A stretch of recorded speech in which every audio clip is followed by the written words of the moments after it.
صلاۃ و تسبیح اس نماز کی بھی بڑی فضیلت ہے۔ اس کے پڑھنے سے انسان کے صغیرہ و کبیرہ گناہ اللہ تعالیٰ معاف کر دیتے ہیں۔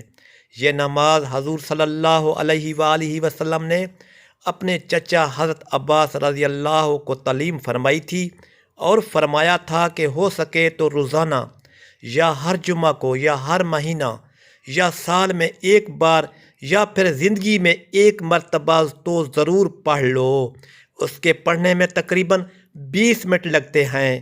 رنج و غم، مصیبت اور سختی کے وقت یہ نماز نہایت مفید ہے۔ اگر کوئی پریشانی میں اس صلوات و تسبیح کا اہتمام کرنا چاہتے، انشاءاللہ اس کی پریشانی ختم ہو جائے گی۔ اور جو والدین اپنی بچیوں کی شادی نہ ہونے کے لیے یا شادی ہو گئی ہے، خاوند کا بیوی سے ہر وقت جھگڑا رہتا ہے یا کوئی بھی معاملات میں دشواری پیش آ رہی ہے، صرف ایک بار سچے دل سے 4 رکعت نماز صلاۃ و تسبیح پڑھیں، باقی اللہ بہتر کرے گا۔ اگر سمندر کی جھاگ سے بھی زیادہ گناہ ہیں، اللہ تعالیٰ معاف کر دیتا ہے۔ نبی کریم کا فرمان ہے، آپ اللہ کی طرف لوٹ کر تو آئیں، اللہ تعالیٰ کے خزانے ہی خزانے ہیں، جتنا لوٹ سکتے ہو لوٹ لو۔ اللہ کے راستے پر نیک نیتی سے چلتے جاؤ، اللہ کے راستے پر خرچ کرتے جاؤ، اللہ تعالیٰ آپ کو دیتا جائے گا۔ صلاۃ و تسبیح کی بے شمار فائدے اور برکات اور فضیلت ہے۔ نماز کی 4 رکعتیں ہیں۔ یہ کلمات 75 بار مدرجہ ذیل طریقے پر ہر رکعت میں پڑھے جاتے ہیں۔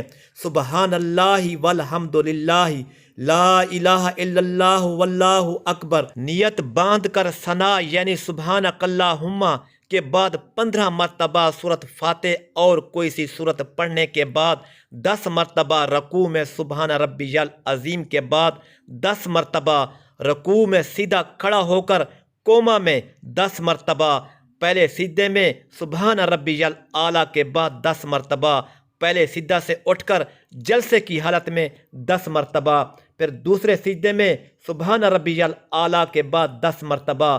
اسی طرح ایک رکعت میں 75 مرتبہ ہوئے، پھر دوسری رکعت کے لیے کھڑے ہو جائیں اور اسی ترتیب سے چاروں رکعتوں میں یہ کلمات 300 مرتبہ مکمل کریں۔ یہ نماز اوقات مکروہ کے علاوہ ہر وقت پڑھ سکتے ہیں۔ نماز سے فارغ ہونے کے بعد اللہ تعالیٰ سے جتنا دعا مانگ سکتے ہیں مانگو، اللہ ایک ہے، سب کی سنتا ہے۔